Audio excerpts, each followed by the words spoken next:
Hello everyone, my self Divyanshi Agrawal. Future star में आप सभी लोगों का वेलकम है। आज हम लेकर आए हैं आप सभी लोगों के लिए क्लास 12th का केमिस्ट्री सब्जेक्ट का चैप्टर बायोमॉलिक्यूल का new topic polysaccharide. Okay, polysaccharide क्या होता है? अगर मैं बहुत सारे मोनोसैकराइड्स को जोड़ दूं आपस में तो वो हमारा एक पॉलीसैकराइड बना देते हैं। समझ में आ गई बात? अब अगर हमारे एग्जाम में क्वेश्चन आ जाए व्हाट इज पॉलीसैकराइड, तो हम क्या लिखेंगे? The polysaccharide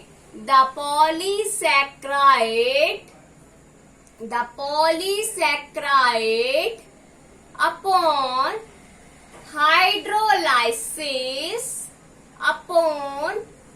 hydrolysis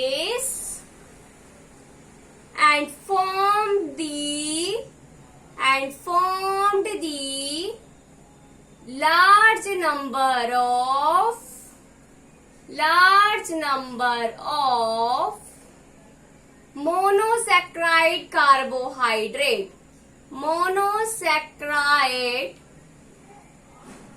carbohydrate units.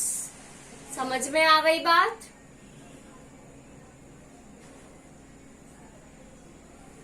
अब अगर हम एग्जाम्पल की बात करें, फॉर एग्जाम्पल ऑफ मोनोसैकराइड, तो वो होता है हमारा starch, cellulose, glycogen.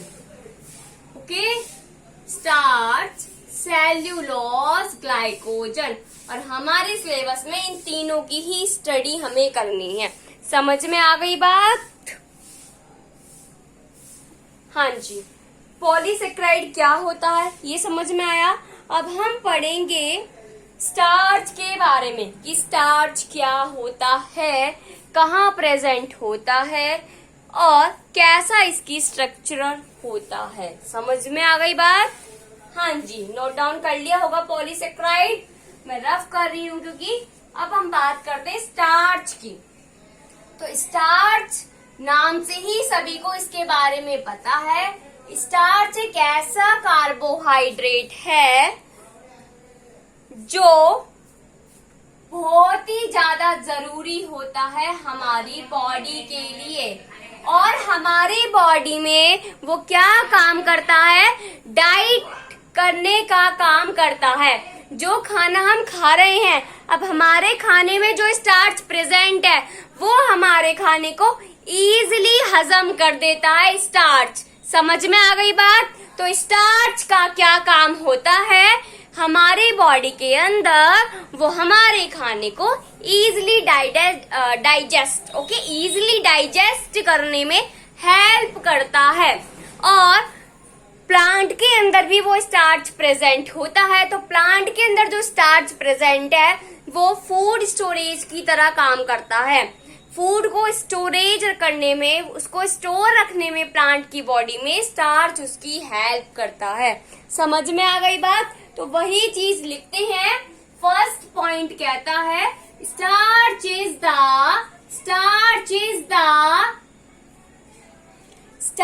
Is the main storage in plants. जो स्टार्च होता है वो मेन स्टोरेज होता है प्लांट्स के अंदर। समझ में आ गई बात? और it is the most common जो स्टार्च होता है, ये मोस्ट कॉमन डाइटरी सोर्स होता है ह्यूमन बीइंग की बॉडी के अंदर। समझ में आ गई बात आप लोगों को? स्टार्च का हमारी बॉडी के लिए होना क्यों जरूरी है और प्लांट की बॉडी के लिए क्यों जरूरी है? अब ये जो स्टार्च है इसके 2 कंपोनेंट्स होते हैं। कितने? 2 components. There are 2 components in starch. अब बात करती हूँ कि कौन कौन से कंपोनेंट्स होते हैं स्टार्च में। पहला होता है अमाइलोज। क्या होता है? अमाइलोज। दूसरा होता है अमाइलोपेक्टिन। क्या होता है? अमाइलोपेक्टिन। अब ये जो अमाइलोज होता है ये वाटर में इजीली घुल जाता है। क्या हो जाता है? वाटर में इजीली घुल जाता है। और अमाइलोज के अंदर 15 to 20% स्टार्च प्रेजेंट होता है। पहला पॉइंट क्या कहता है अमाइलोज का? It is soluble in water. It is soluble in H2O। ऐसे भी तो लिख सकती हूँ, H2O का केमिकल फॉर्मूला। अमाइलोज के अंदर 15 to 20% स्टार्च प्रेजेंट होता है। समझ में आ गई बात? नेक्स्ट बात, पहले इसको कॉन्सेप्ट को समझो, फिर हम अमाइलोज और अमाइलोपेक्टिन की स्टार्च के, अमाइलोपेक्टिन और अमाइलोज स्टार्च जो है इनकी स्ट्रक्चर को स्टडी करेंगे। ओके, अमाइलोपेक्टिन पर आती हूँ। अमाइलोपेक्टिन जो होता है वो पानी में इजिली नहीं घुल सकता है। ठीक है, it is insoluble in water. It is insoluble in water. दूसरी बात क्या है? जो अमाइलोपेक्टिन है इसके अंदर 80 to 85% स्टार्च प्रेजेंट होता है। 80 to 85% starch are present. 80 to 85% starch are present. समझ में आ गई बात? हाँ जी, पहले इसको नोट डाउन कर लीजिए, फिर हम अमाइलोज की स्ट्रक्चर के बारे में स्टडी करेंगे।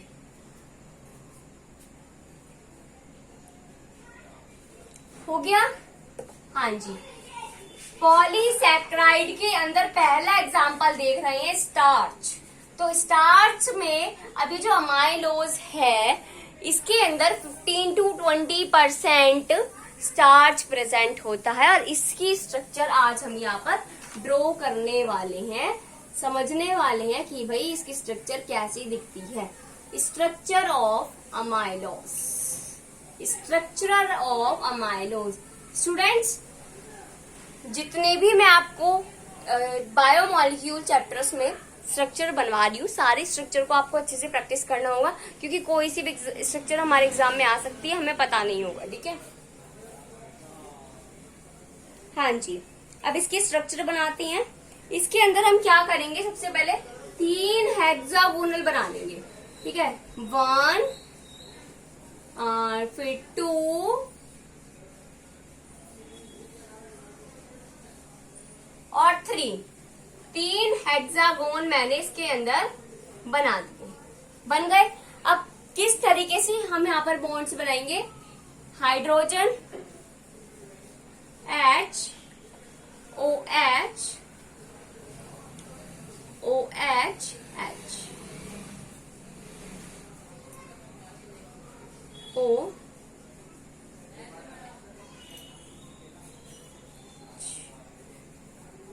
यहाँ आएगा हाइड्रोजन और यह OH के साथ एक बॉन्ड रेडी हो जाएगा।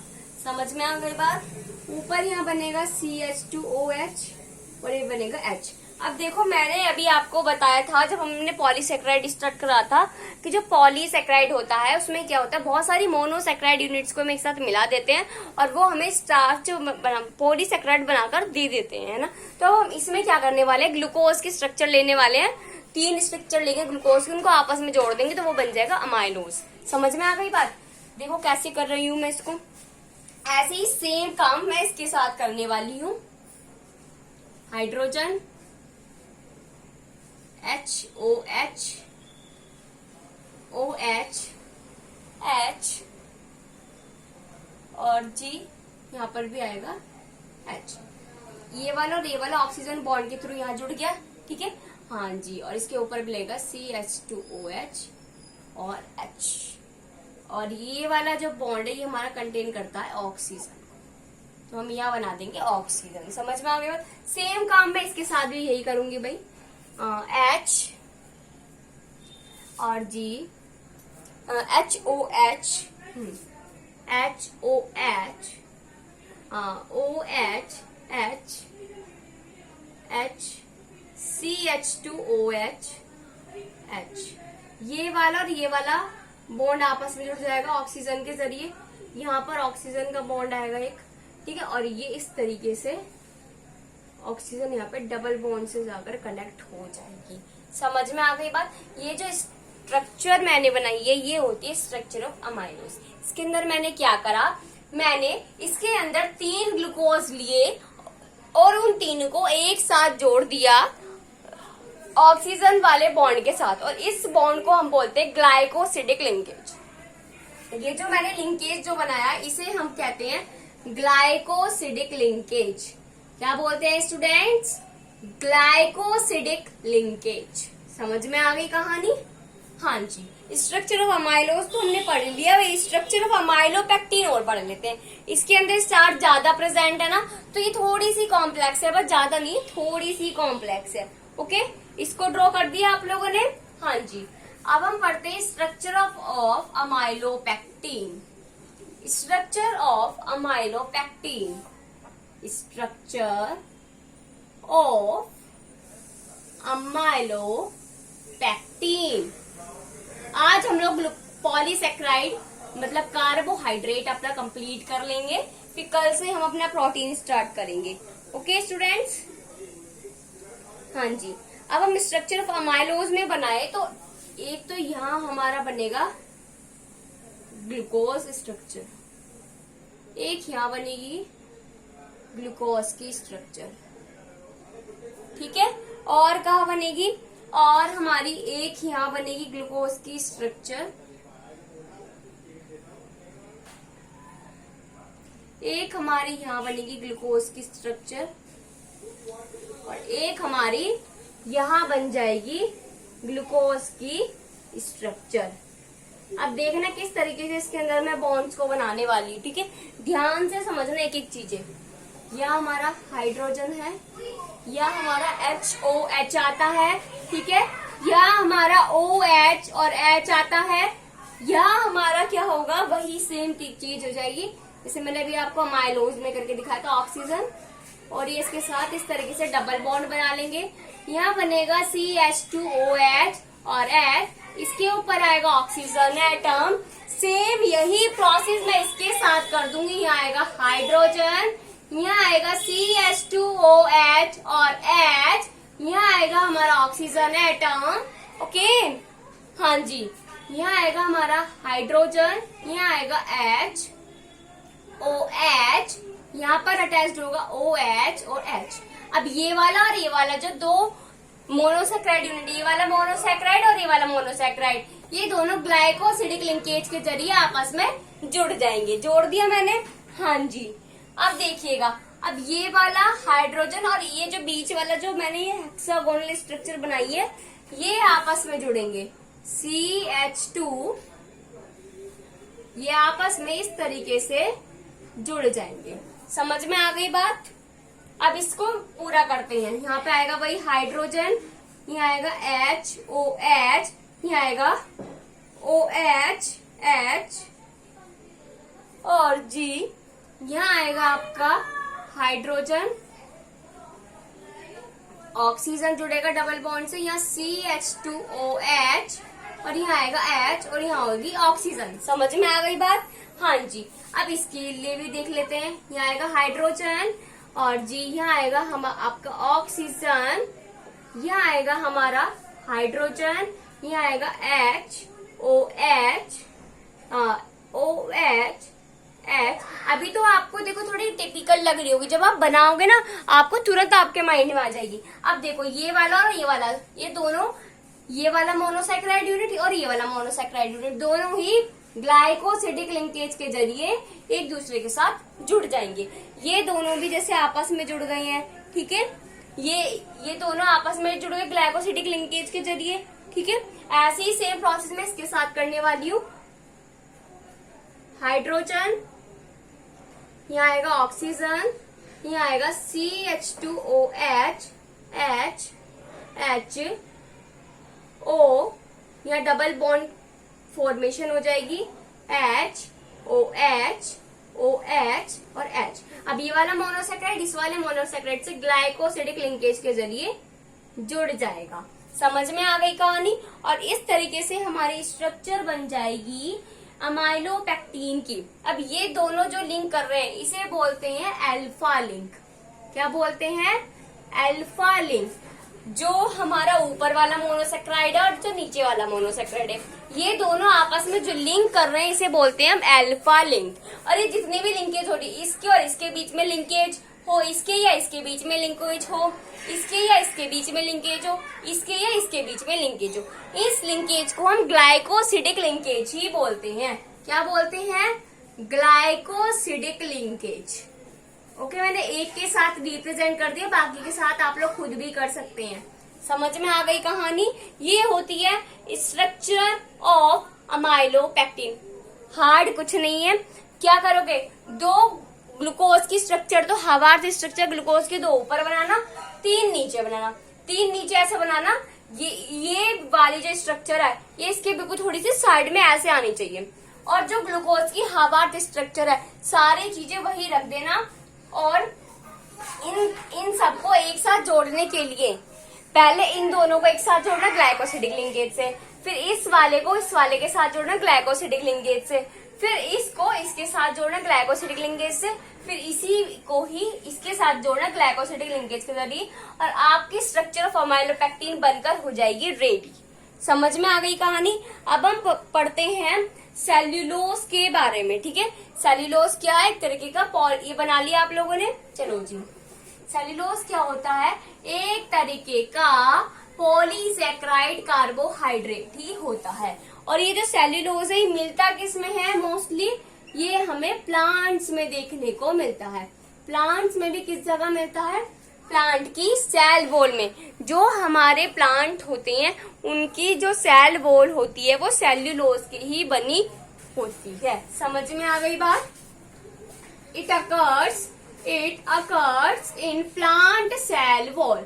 समझ में आ गई बात। इसका सिर्फ एक इतना सा ही क्राइटेरिया है भाई कि ये हमें प्लांट सेल वॉल में मिलती है देखने को, और ये पॉलीसैकेराइड कार्बोहाइड्रेट होती है।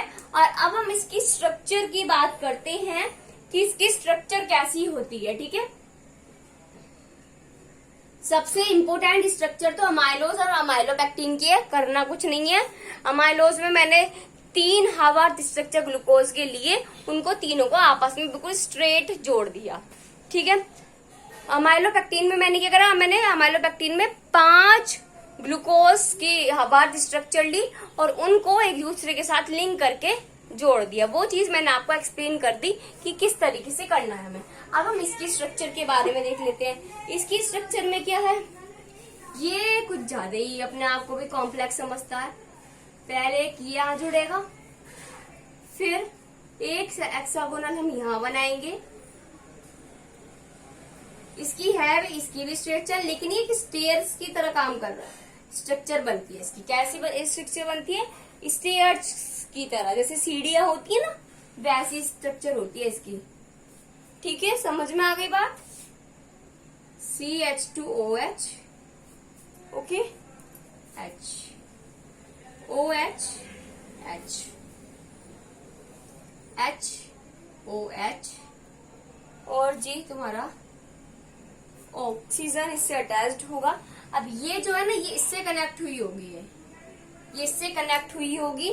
ओके, अब ऐसे ही सेम इसके साथ बना देंगे, जैसे हमने इसको कराना कनेक्ट, ऐसे ही इसको कर देंगे। H OH H H OH, और ऐसे ही सेम काम इसके साथ हो जाएगा। ये भी इसके साथ जाकर कनेक्ट हो जाएगा। इसको थोड़ी सी और इधर बना देती हूँ भाई।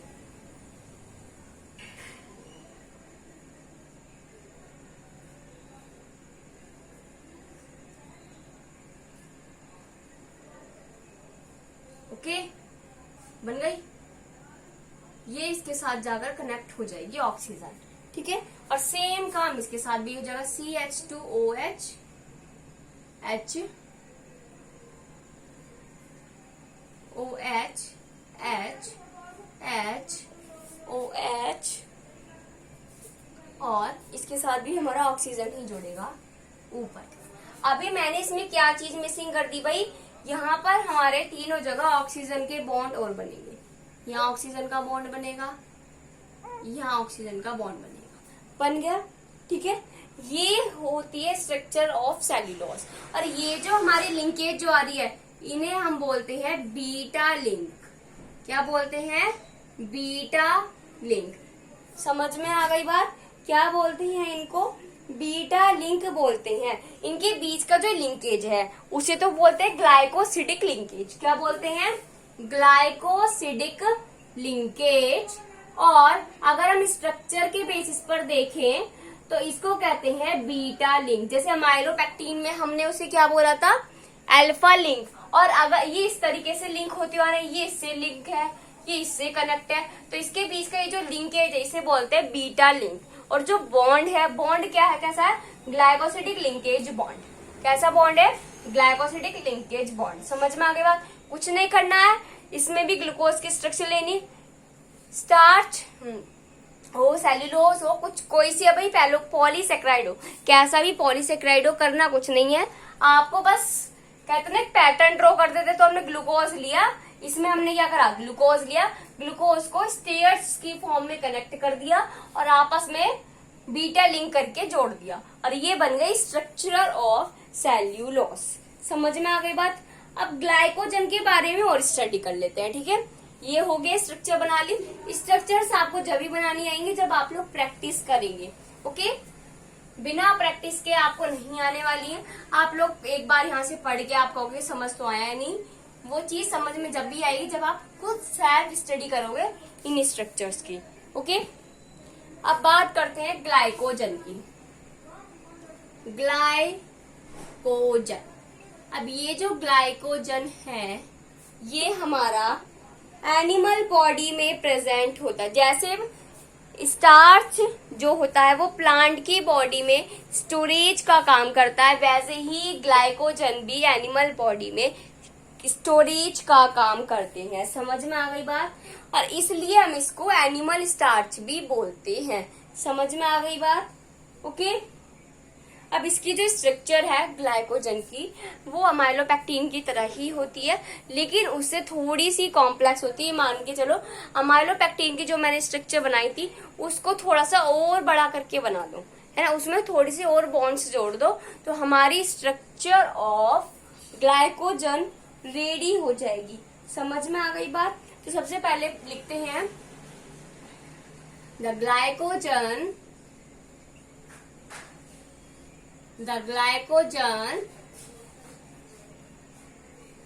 are stored in animal body। जो ग्लाइकोजन होता है ये स्टोर होता है एनिमल की बॉडी में, और इसी वजह से ही इसको हम कहते हैं एनिमल स्टार्च। समझ में आ गई बात? क्या बोलते हैं इसको हम? Animal starch. ग्लाइकोजन को एनिमल स्टार्च कहा जाता है। ओके, अब ये जो ग्लाइकोजन है इसकी नीड होती है बॉडी को, needs glucose enzyme break down the glucose down to glucose.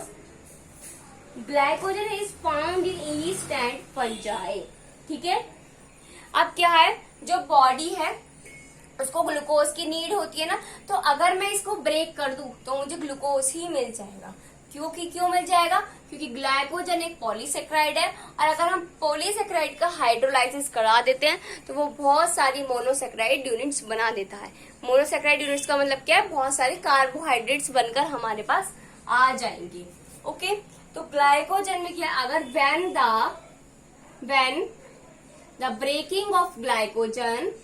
when the breaking of glycogen to form the many glucose, तो ये बहुत सारे ग्लूकोज को फॉर्म कर देगा हमारा ग्लाइकोजन। ओके, और जो हमारी ईस्ट एंड फंजाई होती है ना उसके अंदर भी फाउंड होता है glycogen, also found in yeast and fungi. जो ईस्ट एंड फंजाई होता है उसके अंदर भी ग्लाइकोजन मिलता है। समझ में आ गई बात? ये होता है ग्लाइकोजन के बारे में। तो आज हमारा कंप्लीट हुआ। कार्बोहाइड्रेट। कार्बोहाइड्रेट क्या होता है, कितने टाइप्स होते हैं, मोनोसेक्राइड क्या होता है, मोनोसेक्राइड का एग्जांपल ग्लूकोज और फ्रक्टोज क्या प्रॉपर्टीज है, क्या स्ट्रक्चर है, और डाइसेक्राइड में सुक्रोज की क्या स्ट्रक्चर होती है, सुक्रोज क्या होता है, और पॉलीसेक्राइड में ग्लाइकोजन, स्टार्च, ये सारी चीजें हमने आज स्टडी कर ली है। कल को हम स्टडी करेंगे प्रोटीन के बारे में। अगर आप लोगों को कोई भी डाउट हो कार्बोहाइड्रेट्स के पूरे टॉपिक से रिलेटेड, तो आप लोग कमेंट सेक्शन में कमेंट कर सकते हैं। और please I request you to, आप लोग कमेंट करा करो, और प्लीज मेरी वीडियो को ज्यादा से ज्यादा शेयर करो, सब्सक्राइब करो, ताकि मुझे भी सपोर्ट मिले और आपको भी सपोर्ट मिले, और लाइक करना प्लीज मत भूला करो। Okay class, thank you and have a nice day.